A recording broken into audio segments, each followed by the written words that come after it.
네, 안녕하십니까. 저는 KBWM 스타 자문단의 박원갑 부동산 수석입니다. 요즘 집을 갖고 계시는 분들이 고민이 좀 더 좋은 곳으로, 말하자면 상급지로 갈아타는 문제, 이거 좀 고민을 많이 하시는 것 같아요. 여기에 대해서 제가 여러 가지 지금 시장의 현황이라든지 또 그리고 나름대로도 준비해야 될 거, 이런 전략에 대해서 간략하게 좀 말씀을 드려보도록 하겠습니다. 부동산 시장이 불황일 때 사람들은 상급지로 갈아타는 것을 원하는데 그렇지 않을까요? 그렇죠. 이론적으로 보면은 상급지로 갈아타기 좋은 기회죠. 자신이 살고 있는 동네보다 더 비싼 지역 아니면은 더 큰 집으로 이동하는 것을 이제 갈아타기라고 하는데, 일반적으로요, 지금 같은 불황기가 되면은 주거 프리미엄이 줄어듭니다. 그러니까 블루칩하고 비블루칩 간의 가격 차이가 줄어든다는 얘긴데요. 아무래도 이제 그 금리가 많이 오르고 불황일수록 이 과소비보다는 이제 실속 소비를 더 많이 하려는 경향이 강하겠죠. 그래서 이제 갈아타기 하기 좋은 찬스다, 이런 얘기를 많이 하는데, 그렇지만 지금은 현실적으로 그렇게 녹록지는 않은 것 같고요. 왜 그러느냐? 아파트 값이 상급지보다는 중급지나 하급지에서 더 많이 빠졌기 때문에 이게 실익이 없을 수 있다, 이런 이제 말씀을 드리는 겁니다. 지금 갈아타기 여건이 쉽지 않다는 거죠. 그렇죠. 상급지보다 하급지나 중급지가 더 많이 이제 빠진다는 말씀인데, 이렇게 되면은 내 집은 어떻게 보면은 싸게 팔고요, 남의 집은 비싸게 사야 되는 하락이 바로 수도권에서 시작이 됐다고 말씀드렸죠. 그래서 강북을 거쳐서 이제 강남으로 지금 확산되는 그런 구조다. 그러면은 인서울을 목표로 이렇게 갈아타시기를 생각하는 분들, 인서울 하기가 어떻게 보면은 굉장히 어려울 수가 있다. 왜? 내 집이 더 많이 빠졌기 때문에 어떻게 보면 실익이 없다, 이런 말씀을 자꾸 드리는 건데요. 2023년 5월 9일까지 지금 조정 대상 지역에서 다주택자에 대한 양도세 한시적 감면이 있잖아요. 그렇게 되면 당연히 자기가 살고 있지 않은 지역을 먼저 처분하려는 경향이 있겠죠. 그리고 경기 인천도요, 입주 물량이 좀 많습니다. 올해 아파트 입주 물량을 보면요, 인천 경기에서 한 15만 2,900가구 정도거든요. 이게 작년보다 한 17% 정도 늘어나고, 서울은 올해 입주 물량이 23,500가구 정도 되는데 지난해보다 한 30% 정도 줍니다. 그러면은 수도권에서 입주 물량 압박이 좀 더 클 수 있다, 이렇게 보고 있는 거고요. 여러 가지 이 어떤 흐름으로 봤을 때 수도권에서 서울로 혹은 강북에서 강남으로 갈아타기가 과거처럼 그렇게 쉽지는 않다. 지난 2007년부터 2012년 사이에는 옮기기 참 좋았죠. 그때는 강남이 더 많이 빠졌기 때문에 그런 어떤 시나리오가 가능했는데, 지금은 잘 생각하셔야 된다는 거예요. 그게 무조건 안 된다는 어떤 의미는 아니고요. 시세를 잘 봐서 의사결정을 해야 된다는 이 말씀입니다. 다만 같은 동네에서 옮기는 것은 관계없습니다. 그죠? 뭐 집값 흐름이 같았을 가능성이 높잖아요. 어차피 오르는 거는 같이 올랐을 거고 내리는 거는 같이 또 내릴 테니까 그런 경우는 뭐 관계 없지만, 지역을 바꿔서 이동하는 것은 그렇게 좋은 여건은 아니다. 그리고 설사 내가 옮기더라도 시세를 잘 보고 의사결정을 해야 된다. 지난 2007년부터 12년 사이에 무조건 옮기기만 하면 돈을 벌었던 그 시절과는 완전히 다른 여건이다. 이걸 제가 좀 말씀을 드리고 싶은 겁니다.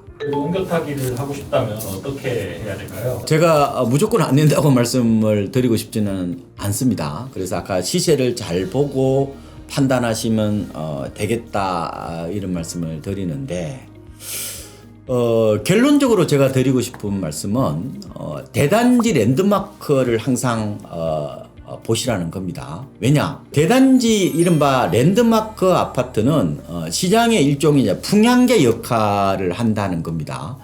만약에요 5천 가구 이상이 되는 대단지라면 어떻겠습니까? 지금 같은 거래 빙하기에도 한두 개는 이제 팔리잖아요. 그냥 급매물이 팔리겠습니까? 급매물이 거의 팔린다고 보면 되죠. 그죠? 그러면 그 급매물이 나머지 일반 매물에도 영향을 주는 구조가 되는 거거든요. 그렇죠? 그러니까 결국 어떻게 보면 약간 악순환이 어떻게 보면 반복되는 그런 구조라는 겁니다. 나홀로 아파트는요. 아니면 소규모 단지들은 하락기 때 거래가 없기 때문에 시세 포착이 되지 않습니다. 결국은 이 대단지 아파트에서 시세 포착이라는 어떤 그런 특성 때문에 더 하락하는 모양새가 나타난다. 그래서 최근에 여러분이 잠실 같은데 집값이 많이 빠진다는 그런 보도를 들으셨죠. 그거는 바로 대단지가 갖고 있는 특성 때문에 이제 나타나는 모습인데, 물론 뭐 잠실이 뭐 토지거래 허가구역이라는 거, 이거는 갭 투자가 안 되잖아요. 뭐 그런 영향도 있지만, 저는 그보다 더 중요한 거는 대단지의 어떤 특성, 이게 시세 포착이 훨씬 쉽게 된다는 그런 특성이 저는 뭐 영향을 더 많이 미쳤다 이렇게 보는 겁니다. 자, 그러면은 제가 결론을 말씀드릴게요. 그러니까 상급지로 갈아타기를 하려는 분들은 아마 중심보다는 중심에서 약간 벗어난 지역들, 이곳에서 대단지, 적어도 아마 2천 가구 이상의 대단지의 급급 매물을 골라보면 좋겠다. 그러니까 내 집도 좀 싸게 팔 수 있잖아요. 그죠? 싸게 팔겠죠? 근데 또 사는 것도 만약에 싸게 산다면은 그렇게 나쁠 것은 없다. 근데 생각보다요, 여러분 현장을 돌아보셔서 아시겠지만 그렇게 급급 매물이 많습니까? 잘 안 나옵니다. 그래서 가고자 하는 그 지역의 뭐 중개업소 분들한테 미리미리 좀 연락을 좀 많이 해 두십시오. 그래서 한 적어도 한 동 단위로 보면요, 한 20개 정도 아파트 단지는 적어도 30개 정도는 돼야 될 겁니다. 그래서 그런 지역에서 이 정도 가격에 나오면은 연락 주십시오라고 미리 좀 해놓으시면은 연락이 올 거잖아요. 그때 가서 내가 선택하는 방안, 이게 좀 좋지 않을까 이런 말씀을 드립니다. 그러니까 무조건 상급지 갈아타기가 안 되는 건 아니다. 그죠? 일반적으로는 굉장히 불리한 여건인 것은 맞다. 그렇지만 충분히 방법이 있다, 이런 말씀을 좀 드리고 싶습니다. 그럼 갈아타기를 위한 팁을 주신다면요? 갈아타기를 하려면요, 반드시 팔고 사셔야 됩니다. 규제지역에서 어때요? 대출을 받으면은 집을 샀어요. 그러면 대출을 받아서 그러면 종전집을 2년 안에 팔면 되잖아요. 그리고 뭐 일시적인 양도세 1가구 2주택도 비과세 기간이 역시 2년이잖아요. 물론 이제 비규제 지역은 3년입니다. 그러니까 새 집을 산 다음에 종전집을 2년 안에 처분하면 된다는 건데, 근데 지금처럼 거래가 안 되는 상황에서는, 거래 질벽이 아니라 지금 뭐 거래 빙하기잖아요. 이런 상황에서 만약에 새 집을 사놨어요. 그럼 종전집을 안 팔리면 어떡할 겁니까? 이거 골치 아픈 상황이거든요. 특히 종전집을 비워놓지 않고 전세를 놓았다 그러면 어때요? 더 골치 아프죠. 이거는 잘못하면요, 샀던 집을 다시 팔아야 되는 상황이 될 수가 있는 거거든요. 지금 같은 집값이 하락하는 국면에서는 갭 투자 수요가 없잖아요. 전세 끼고 집을 안 산단 말이에요. 그렇기 때문에 저는 집 팔기와 사기를 가급적 동시에 진행해야 된다. 그런 측면에서 제가 살 곳에 대해서 여러 곳에 미리 연락을 해놔야 된다는 말씀을 드리는 겁니다. 시장하고 장난치지 말라 이런 얘기를 하잖아요. 집 한 채 가지고 장난치지 말라 이런 얘기를 하는데, 지금은요, 집을 산다는 것은 한두 푼이 아니기 때문에 어떻게 보면 운명과의 백병전이라고 할 정도로 이게 한 방에 모든 걸 다 걸어야 되잖아요. 그런 측면에서 보면 훨씬 더 조심해서 거래를 해야 된다. 안전한 방법이 뭡니까? 당연히 팔고 사는 거죠.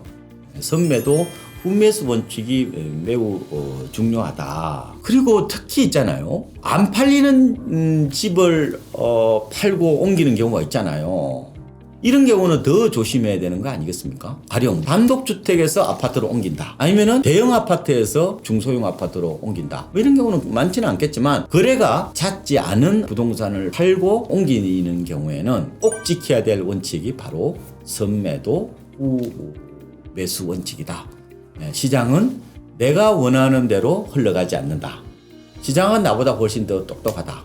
이런 말씀을 드리는데, 그래서 잔재주를 부린다고 그러나요? 예, 그거보다는 그냥 정석대로 팔리면은 그냥 그날 오후에가 산다는 생각, 혹은 뭐 열흘 안에 산다는 생각, 이런 보수적인 마인드, 징검다리도 두드려 보고 걷는다는 그런 마인드로 가시는 게 훨씬 좋습니다.